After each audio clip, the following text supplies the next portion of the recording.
Szevasztok! Rikári vloggal jelentkezem, és a mai részben szó lesz virágelvtársról, arról, hogy Casanova járt-e Budán, szó lesz arról, hogy hol rugott be Krúdi, és szó lesz arról is, hogy mi köze van az Erzsébet hídnak a prostitúcióhoz. Átjöttünk Budára, és hát hiszen annyit utazgattunk az elmúlt videókban, különböző környező országokban, aztán Budán pedig már elég régen jártunk, úgyhogy gondoltam, hogy itt a Tabánban körül fogunk tekinteni, és nagyon érdekes történeteket fogunk megemlíteni, és nagyon érdekes történeteknek járunk utána, miközben egy gyönyörű parkot fogunk megnézni, illetve hát egy gyönyörű kilátást. Említettem virágelvtársat, és aki szemfüles, meg egy kicsit a filmművészetben járatos, az láthatja, hogy hol ülök. Őzepadnak hívják ezt a padot, ahol ülök, és egyébként itt van egy emlékkő is, amit szintén Őze Lajosnak állítottak itt a Tabánban, ugyanis Őze Lajos játszotta virágelvtársat ugye a Tanú című filmben, és viszont hogy mi köze van neki a Tabánhoz, na azt nem sikerült megtudnom, ellenben egy csomó más érdekes történetet fogok nektek elmesélni, miközben itt körbejárunk.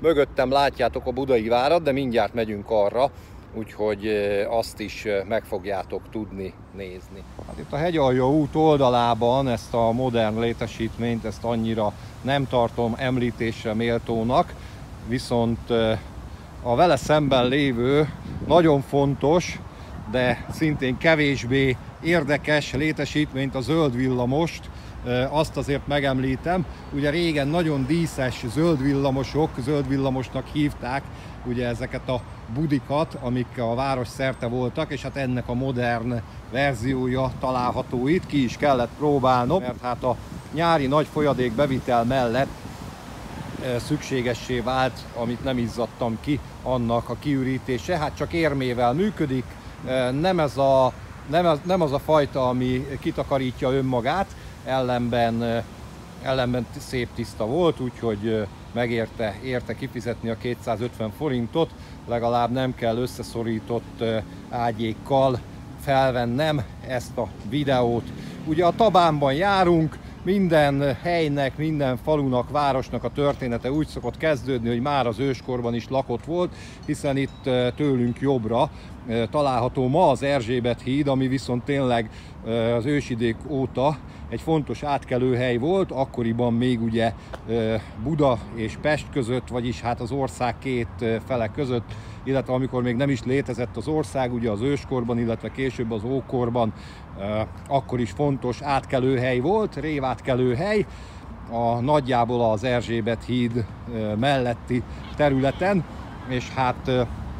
és hát emiatt volt már az őskor idején is, de hát a rómaiak idején is ez egy fontos helyszín. Szemben látjátok a Budai várat, a toronydarukat, ugye a budai replika negyed építésével, illetve az építését szolgáló toronydarukat. Nagyon jó kis játszóterek vannak, ezt minden játszótérnél, modern játszótérnél megemlítem, hogy az én időmben bezzeg, az én időmben nem volt ilyen. Ott ugye csak az egyszerű vasmászókák meg a vashinták voltak, de mi azt is nagyon élveztük. Itt a Tabán oldalában, egyébként itt a hegyoldalban, ugye tulajdonképpen a Naphegynek a keleti oldalán vagyunk, itt ugye található egy tanösvény is, itt ez a tábla pont arról értekezik, hogy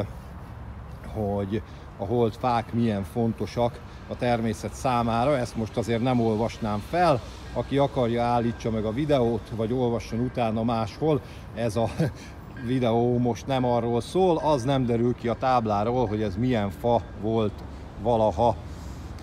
Minden esetre a fa mögött egy emlékművet látunk, ami egy 1956-os emlékmű, a 40. évfordulójára állították az 56-os forradalomnak, és majd körbe megyünk, és meg fogjuk jobban is nézni, mert hogy ez az emlékműnek tulajdonképpen a hátulja, de a tetején lévő kompozíciót azt meg tudjuk innen is nézni. Ha itt tovább megyünk az emlékműtől, akkor itt még egy állomása látható a tanösvénynek. Szerintem az egy mély legelő lesz, de ezt is megnézzük. Aztán fentről így talán cikcakban fogjuk ezt a helyszínt körbejárni, és közben mesélem tovább a történetet, mert ugye nagyon érdekes. Tehát ugye már a római korban is lakott volt a hely, és hát itt, ahol most ez a park van, itt bizony egy város volt, és hát a középkorban is lakott volt már. Közben itt van a méhlegelő, hogy milyen helyekre tudnak a méhek befészkelni, és hát az ökotudatos kert az szokta ezeket támogatni, hiszen a méhek hasznos állatok. Szóval nem különben az ókor után a középkorban is lakott volt a hely, és hát akkor még ugye a kora középkorban a budai vár nem létezett. Akkoriban egyébként Kispestnek is hívták ezt a területet egy időben, hiszen egyes források szerint a Pest városnév az itt a budai hegyek lábánál, illetve hát a pesti oldalon is lévő hőforrásokkal van kapcsolatban, legalábbis egyesek ezzel hozzák kapcsolatba. Így a Pest elnevezés az tulajdonképpen így vándorolt a Duna két partja között, és ma már ugye a túloldalt hívjuk így, és hát Kispest az innen igen messze van, de valaha így is nevezték ezt a városrészt, illetve hát volt például Srpska város cirill betűkkel leírva, hiszen ez tulajdonképpen a rácváros. Ezt ugye a török hódoltság után németajkúak és rácok, vagyis szerb származásúak népesítették be többek között itt a Tabánt, itt a hegyoldalt, és ahogy említettem, későbbiekben rácvárosként is emlegették. A Tabán elnevezés egyébként a török időkből származik. A török időkben itt nagyon komoly fürdőkultúra volt, és nem tudom kimondani azt a Tabánnál sokkal hosszabb, azt hiszem 3 vagy 4 szótagú török szót, aminek az alakulásával és a lerövidülésével alakult ki ez az elnevezés. És egyébként érdekes, hogy más magyarországi városokban is elterjedt, tehát máshol is vannak ilyen Tabán nevű helyek, például Dunaföldváron. Közben itt egy vágással az iPhone melegedése miatt ismét az őze padon kötöttünk ki, de hát menjünk tovább, és merüljünk el itt a környékben és a történetében. Ugye, hát valamikor 4. Béla idejében kezdték el így komolyabban fejleszteni a budai várat, és tulajdonképpen ez a rész, ez a tabáni rész akkor vált ilyen külvárossá. Ugye a várfalon kívül ragadtak ezek a városrészek, és tulajdonképpen majd mindjárt le fogunk tekinteni, mert itt lesz így a terület másik oldalán egy kilátópont, mindjárt le fogunk tekinteni, és megnézzük, hogy tulajdonképpen mik azok a területek, amik a Tabánhoz tartoznak. Közben itt ilyen játék sem volt az én gyerekkoromban, örültem volna neki, hát most egy kicsit kipróbálhattuk ezeket a történeteket, és itt az előbb még valamilyen xilofon-szerű történetet is hallottam, hogy játszanak vele, úgyhogy most ezt is kipróbáljuk.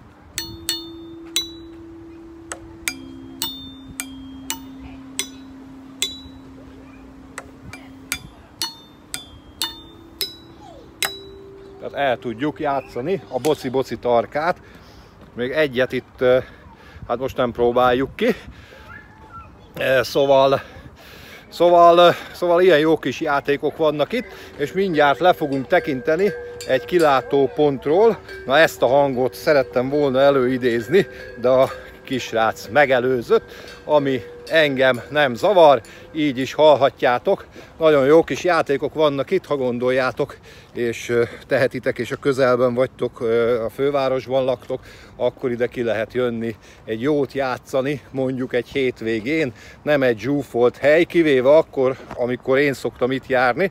Én ugye idáig egy évben 2-szer jártam itt, az egyik az május 1-én, amikor itt egyébként rock majálist tartanak, a másik pedig a BKK nap, ami nem sokkal ezután van, június elején. Igazából akkor szerettem volna ezt felvenni, de akkor végül nem sikerült. Ez majd kapcsolódik a későbbi történethez is, amikor majd Crudiról mesélek, mert hogy itt fröccsözésbe fulladt a BKK nap vége, és akkor már nem álltam neki videózni. Látjátok, hogy itt ilyen nagyon szép park van, és most lehet, hogy egy kicsit tévedek, és lehet, hogy egy kicsit eltájoltam magamat, mert nekem úgy rém lett, mintha itt szoktunk volna bandázni a Tabán Fesztivál idején, amikor ott lent szemben a rétnek a másik oldalán szokott lenni a színpad, mi meg innen látjuk is, halljuk is, de nem tombolunk lenne a tövegben. Ugye ez a Rikári napon a Bivaj-réti majális után szokott megtörténni, de most látom, hogy itt ezt a fát ugye kidöntötte valószínű a vihar, vagy kidőlt magától, a fene tudja, és a helyszín pontos, csak én nem erre a fára gondoltam, itt szoktunk bandázni ezen a részen. Hát olyankor nem ilyen üres, nem csak néhány délutáni pihenő ember lézeng a területen, hanem olyankor benépesül teljes mértékben. Egyébként a 60-as évektől, amikor ez a park létesült, azóta rendeznek itt zenei fesztiválokat, és az utóbbi körülbelül olyan 40-45 évben ez egy rockfesztivál, ingyenes, ide is érdemes kilátogatni, egy hagyományos tabáni rendezvény, minden majáliskor. Hát én ugye délelőtt a Bivaj-réten, délután itt szoktam tölteni a majálist, és igen, ez a körbekerített fa, én ezt kerestem, csak ez a másik kidőlt fa, ez eltakarta, ez Budának az egyik legrégebbi eperfája, ott látszik is rajta az eper, ha jól látom, de remélem, hogy jól látom, és remélem, hogy tényleg eperfa, igen, ott látszódnak, azok már meg vannak feketedve, itt még bal oldalt kicsit pirosodnak. Hát 200-250 évesre becsülik, de korábban török korinak is mondták, hát azt nem tudjuk, hogy ez most valóság-e, vagy legenda. Minden esetre Budának az egyik legrégebbi eperfája. Mária Terézia idejében akartak egyébként itt epreskertet létesíteni. Hogy hány eperfa volt végül, azt nem lehet tudni, de mivel a terület be volt épülve, ezért nem valószínű, hogy nagy számban lehettek itt ehhez hasonló, illetve hát ennél ugye sokkal fiatalabb, hiszen ez az eperfa is akkor sokkal fiatalabb volt, szóval ehhez hasonló eperfák.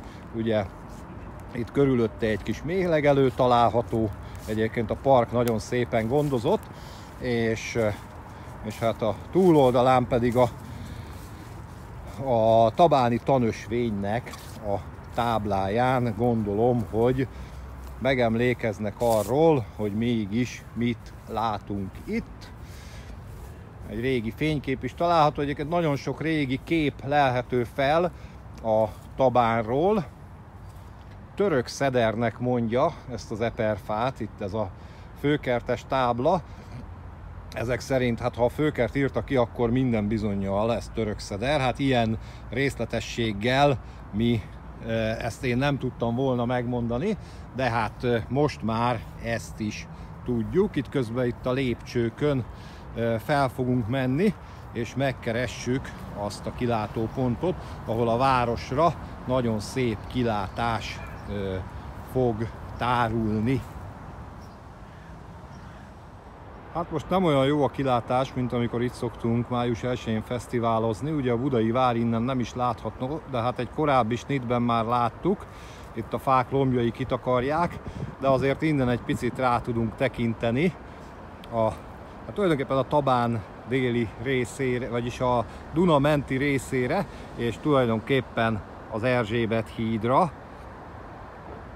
Ugye errefelé, amit nézünk, és nem a Duna túloldalán van, az minden egykor a Tabánhoz tartozott, és tulajdonképpen még a Tabánhoz sorolják. Itt a Gellért-hegy oldalában lévő, a Gellért-hegy északi oldalában illetve mögöttünk a Naphegy déli oldalában lévő utcákat is.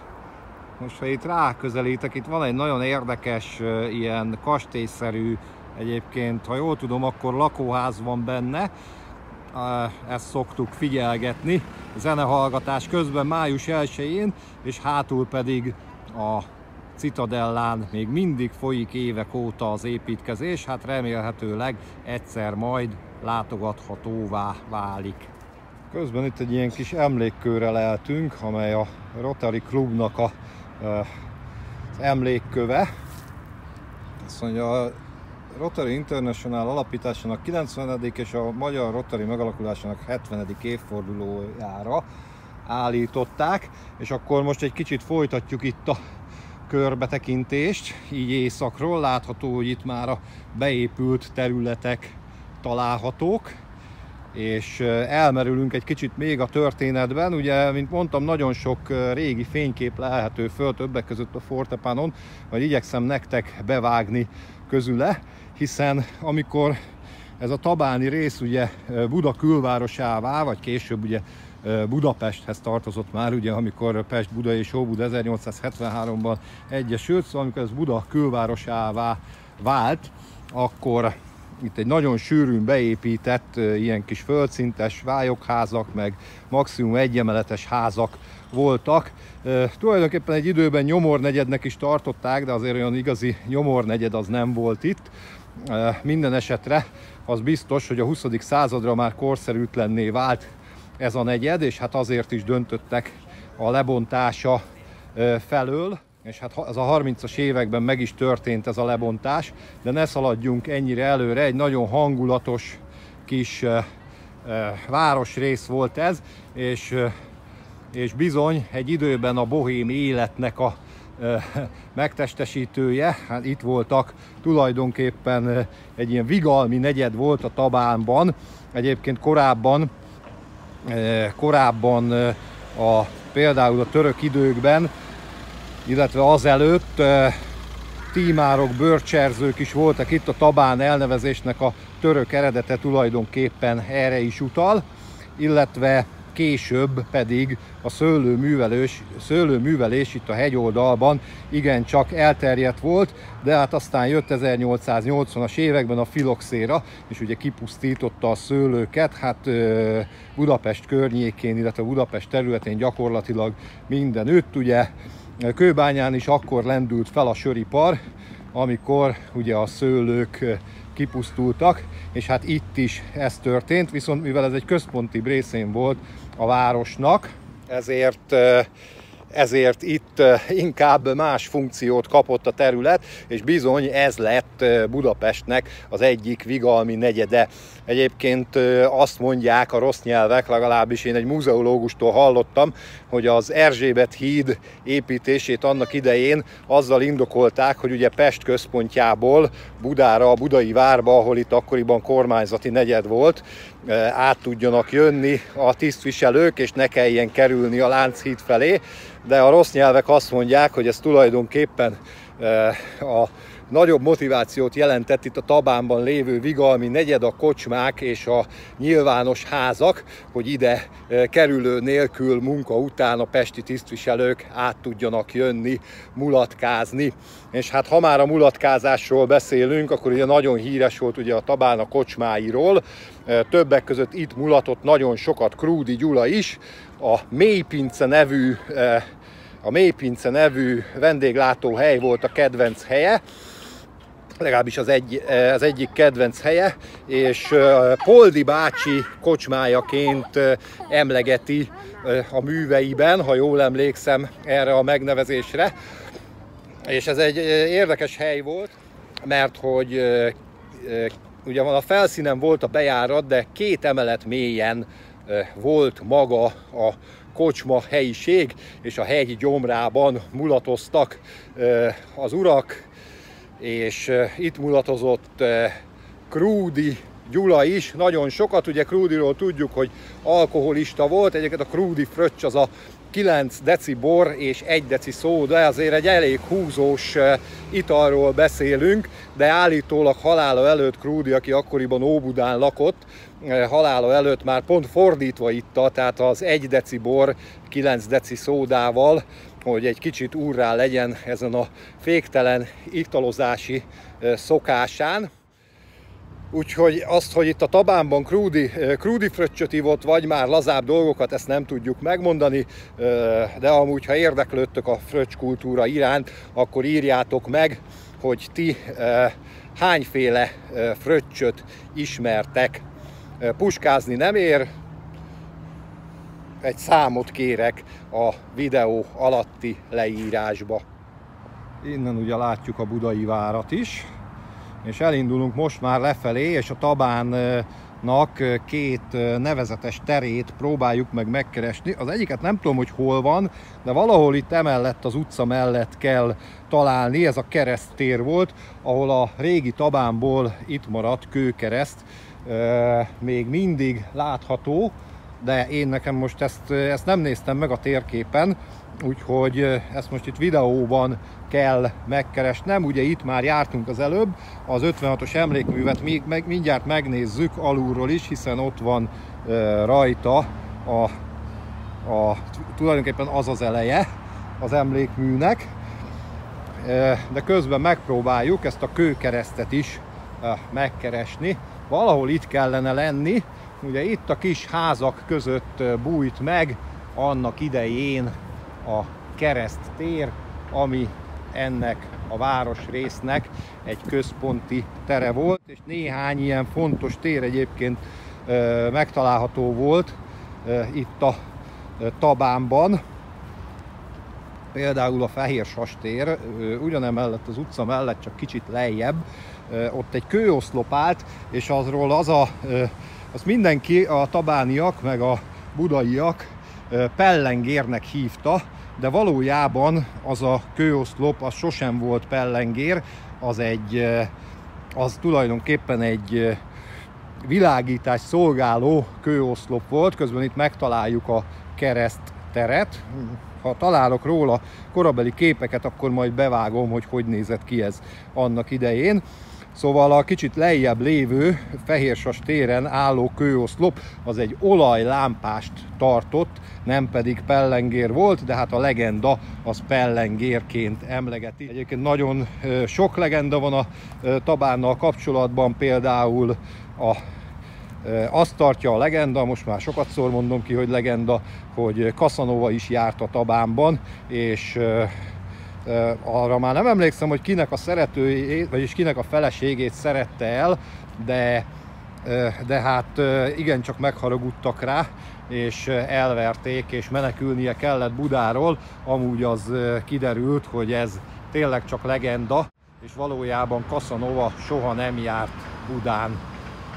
Szóval ez a kereszt, ez még látta annó a tabáni kis házakat és a kocsmákat, és lehet, hogy még a részegen hazafelé botorkáló Krúdy Gyulát is. A dolmányos vargyak is jól érzik magukat ebben a közparkban, és mivel hogy itt tanösvény meg minden található, nagyon egyszerű módon itt helyben komposztálják az itt keletkező zöld hulladék egy részét. Rá is van írva, hogy komposztláda vagyok, nem szemetes, de lehet, hogy ide a lakosság is berakhatja a zöld hulladékot. Ezt mindjárt megnézzük.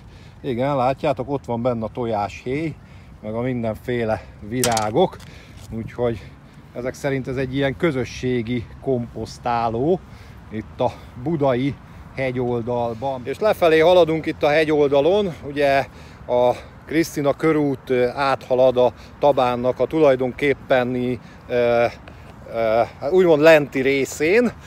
Ugye most ott a 18-as villamos mondtam, lehet, hát az 56-os jár rajta, illetve az 56A. Szóval régen a 18-as villamos járt, meg azelőtt még mindenféle. Úgyhogy úgyhogy közlekedés szempontjából is egy fontos helyről beszélünk a mai napig, hiszen ugye az Erzsébet híd budai hídfője itt található, és annak idején az Erzsébet téri villamosok is erre közlekedtek, annak is fogjuk mindjárt látni némi nyomát, de addig is elmondom nektek, hogy ugye itt a Várhegy és a Naphegy között tulajdonképpen valahol a Krisztina körút magasságában folyik az Ördögárok, ami Hűvösvölgy, illetve Máriaremete felől érkezik ide a városba, és az Erzsébet híd mellett folyik bele a Dunába, de Budán fönt az 56-os, 61-es villamos vonalán az Akadémia nál körülbelül bemegy a föld alá, és gyakorlatilag lefedve halad és éri el itt a Dunát. Egyébként volt, hogy az Ördögárok ki is öntött, és árvíz pusztított a Tabánban, de hát nem itt a felső részeken, hanem ugye nyilván a lenti részén, mint az előbb mondtuk, a Tabán az gyakorlatilag egészen a Dunáig tart, sőt tulajdonképpen még valahol a Várkert bazár környékén van vége, hiszen az is a budai várfalon kívül van, és az is a Tabánhoz tartozott. Egyébként valaha a Tabán önálló község volt, ugye a középkorban, illetve a kora újkorban, szóval arról az időről beszélünk. Egyébként érdekes, hogy ezt a tabáni részt nevezték Kelenföldnek is, tehát ahogy meséltem Kispestről, úgy Kelenföldnek is nevezték, és ugye ezek a nevek így vándoroltak a városban, és hozzá tartozott egy időben Tabán külterületéhez a mai Lágymányos is. Nem mehetünk el szó nélkül a Rácfürdő mellett sem, amely Ybl Miklós tervei szerint épült, és mellette itt a modern köntösbe öltöztetett épületen az üvegen átlátszik, hogy egy ilyen kupolás rész található. Ha minden igaz, ez a rész egyébként a török időkből származik. Itt a fürdő fölött a Gellért-hegy oldalában már az előbb megmutatott várszerű épület, ami, ha jól tudom, lakóház, mint említettem. És valahol innen a Rácfürdő mellől, hogy melyik oldalról, azt nem tudom, de valamelyik oldaláról indult volna a Gellért-hegyi sikló, ami hát valamilyen kormányzati és neres érdekeltségből és fővárosi támogatással épült volna, de aztán, ha jól tudom, talán a főváros hátrált ki mögüle, vagy a pénz nem akadt rá végül, de végül nem épült meg. Ugye tiltakozás is volt ellene, mert attól féltek itt az első kerületiek, hogy túl nagy forgalmat fog erre a gyönyörű parkra vonzani, és akkor a nagy viták meg talán a pénzhiány miatt tulajdonképpen ez a beruházás nem valósult meg. Hogy valaha lesz-e Gellért-hegyi sikló, azt nem tudjuk, de most nincs, és egyelőre nem is épült. Közben itt találtunk egy szobrot, dr. L.L. Zamenhof mellszobrát, aki az eszperantó nyelv megalkotója. Nem tudom, hogy hallottatok-e az eszperantó nyelvről. Ugye L.L. Zamenhof 1859-1917-ig élt, és annak idején volt egy ilyen kis nyelvújító törekvés, hogy létrehozzanak egy viszonylag egyszerű, logikus felépítésű világnyelvet, és ez volt az eszperantó, és ennek nagyon nagy hagyományai vannak, és nagyon komoly mozgalma volt. Egyébként a szocialista táborban ez nagyon népszerű volt, és 1966-ban itt Budapesten tartották az 51. Eszperantó világkongresszust, és tulajdonképpen ennek emlékére állítottak itt egy emlékkövet, csak közben megmutatom nektek az 5-ös buszt is, ami ugye itt áll meg a Tabán lábánál, és láthatjátok már az Erzsébet hídnak a különböző irányba a lehajtó ágait, és hát itt a hegy lábánál, itt a megbújva a fák között van ez az eszperantó emlékkő, amit, mint mondtam, de látjátok is, hogy 1966-ban állítottak. Hát ugye az ötágú csillag az természetesen rajta van, és magyarul és eszperantó nyelven vannak az emlékkő oldalán feliratok. Egyébként itt valahol itt a Rácz-fürdő környékén, de szép ez a kis virágos rész, valahol itt a Rácz-fürdő környékén állt valaha még egy templom, mert hogy itt a Döbrentei térnél van egy templom, ami ma is nagyon szép, és ma is működik. Viszont itt volt egy másik templom, ami a második világháborúban megsérült, és nem állították helyre, hanem lebontották. Ez ugye túlélte az a templom a Tabánt, de a második világháborút nem. Egyébként beszéljünk akkor most már arról, hogy hogy lett a Tabánnak vége.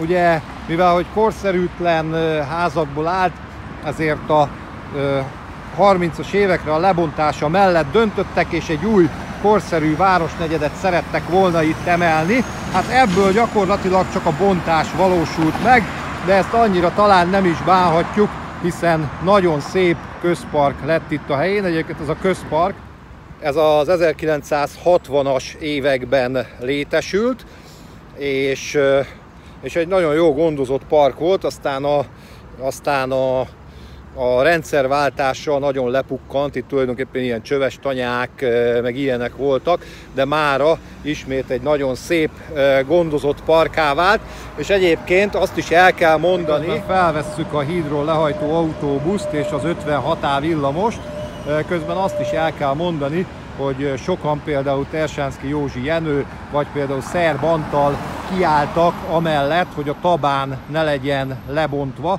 és maradjon meg a régi hangulatos kis vigalmi negyed, de hát a döntéshozók nem így döntöttek, úgyhogy a Tabán lebontásra kerül, és ma közparkként élvezhetjük a szolgáltatásait. Közben nem üttetjük el magunkat a 17-es villamossal, tényleg elfelejtettem, hogy az is erre jár. És ha elment a villamos, akkor áthaladunk, és megnézzük, hogy milyen különlegességek vannak még itt a környéken, mert ugye ez valóban egy nagyon különleges környék. Többek között közlekedés történeti érdekessége is van, de előbb egy CAF villamost veszünk fel.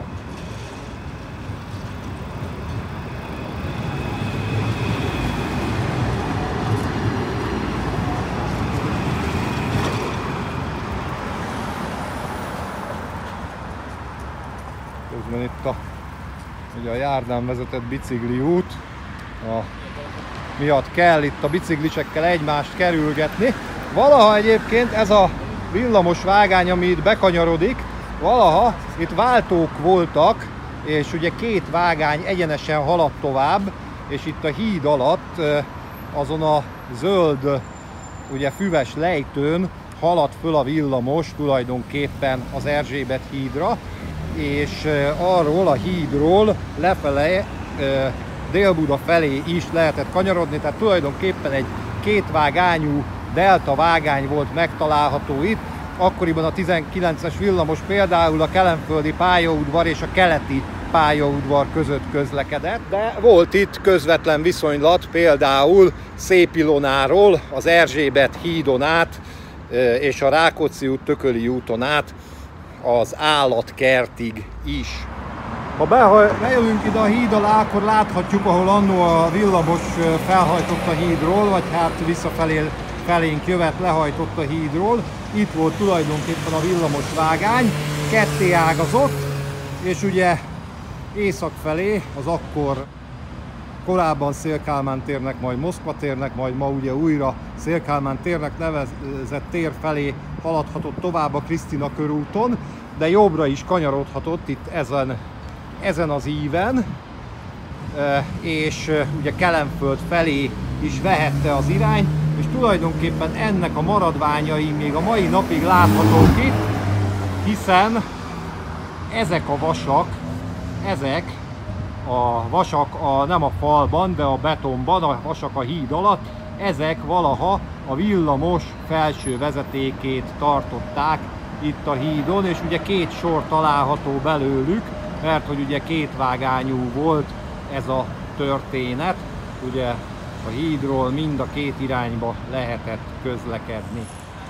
És akkor nézzünk rá még egyszer az Erzsébet híd lehajtójára. Itt egy nagyon kellemes kiülős hely van, ott kovászolódik az uborka. Lehet, hogy egyszer ilyen időben, amikor kovászos uborka szezon van, érdemes lenne egyszer ide beülni. És egyébként rosszul mondtam, Tabánnak nevezik a mai napig ezt a városrészt, és ugye ez a Döbrentei utca, illetve a Várkert rakpart, ezek tulajdonképpen a Tabánnak a megmaradt utcái, de hát sokkal modernebb épületekkel, tehát nem a kis egy meg kétszintes kis házikókkal. És akkor nézzük meg ezt az épületet, itt az építkezés mögötti épületet, mert hogy itt van még egy érdekesség, ugyanis itt található Budának a legkeskenyebb háza. Ez mindössze bő 6 méter széles, és egyébként ez a hátsó homlokzata néz ide a Döbrentei utcára, mindjárt megnézzük előről is. Azt hiszem 6,2 méter széles, egy ilyen nagyon keskeny kis házikó, viszont emelete az van neki, ha jól látom, akkor 5, úgyhogy ez Budának, de lehet, hogy Budapestnek is a legkeskenyebb háza. Itt közben erről nem szólt a fáma, erről a harangról, ezt is megnézzük, hogy ez mi lehet. Hát ugye annyi látnivaló van itt a Tabánban, hogy egy napig olvasgatnék, akkor se tudnék mindennek utána nézni. Úgyhogy ennek a kis harangnak nem néztem utána, és a belevésett szöveget pedig nem tudom elolvasni, mert eléggé árnyékos. Itt az oldalában valamilyen szöveg van vésve.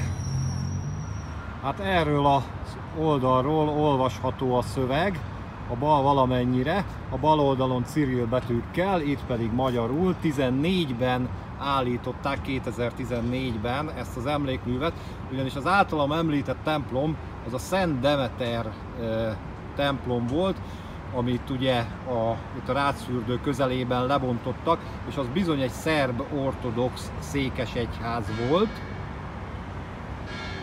Közben meghallgatjuk itt a harangot. 3/4 ütött az óra, és hát ugye itt a szerb múltról nem sokat mondtunk még, ugye csak annyit emlegettünk, hogy Srpska városnak is hívták, cirill betűkkel is leírva, illetve hát később Rácvárosnak is a Tabánt, hiszen a török után ugye nagyon komoly rác szerb lakosság nagy számban települt be ide, és nagyon komoly kultúrájuk volt itt nekik is, de a szerb irodalom is számon tartja a Tabánt, mint helyszínt, és több szerb művész, író alkotott itt a Tabánban, és hát gondolta át az életét, és hogy mit akar leírni a tabáni kiskocsmákban. És akkor itt az uborkák mellett elmenve haladjunk le a Dunapart irányába, és meg fogjuk nézni ennek ugye a Buda legkeskenyebb házának a főhomlokzatát is, a Duna felőli homlokzatát is, és lemegyünk még majd egy kicsit a Dunapartra is. És akkor kiértünk a Dunapartra, tulajdonképpen itt a Várkert rakpart 16-ban található a főhomlokzata ennek a legkeskenyebb lakóháznak, és ez a ház 1898-ban épült, ugye ilyen keleties jegyeket vonultat fel.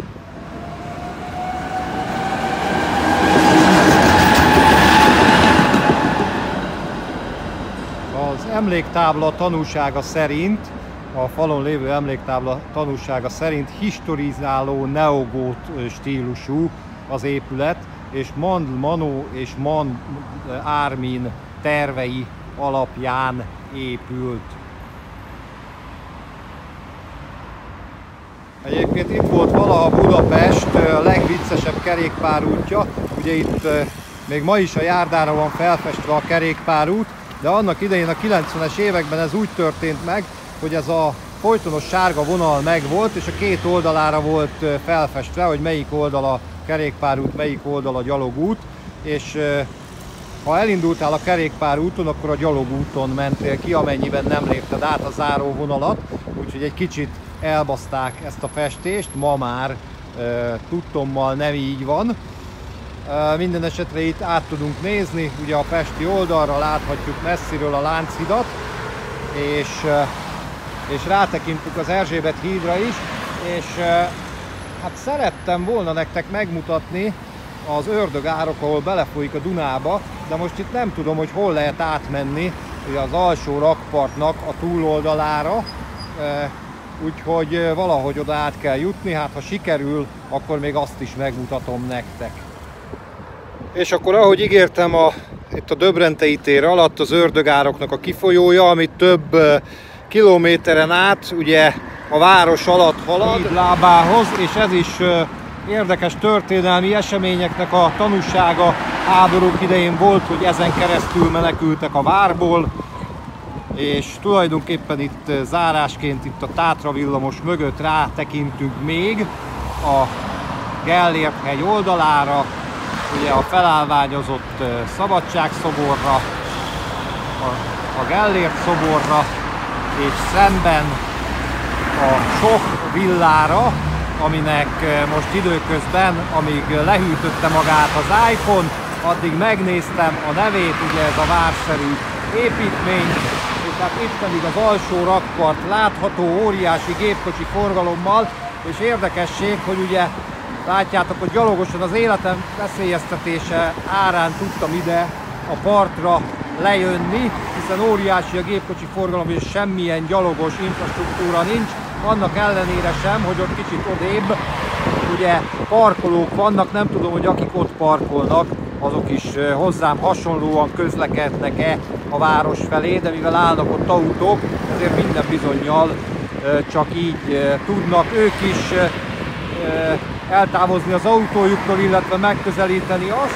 Hát volna még tennivaló itt ugye a budai rakpart oldalán, de hát ugye ez egy nagyon fontos észak-déli közúti tengely, és tulajdonképpen nincs másik, nem zárult be az M0-ás, tehát óriási viták övezik mindig ezt a kérdést, de hát nekünk városlakóknak nagyon jó lenne, hogyha ez a rakpart a miénk lenne, nem pedig az autóké. Én ezzel zárom ezt a remélem, hogy érdekesre sikeredett videót. Rikári voltam Budáról, a Tabánról. Köszönöm, hogy velem tartottatok, tartsatok velem legközelebb is. Ha támogatni szeretnétek a csatornát, akkor azt a PayPal-on, vagy például csatornatagság, vagy szuperköszönet formájában megtehetitek. Köszönöm a figyelmet, sziasztok! Csössz!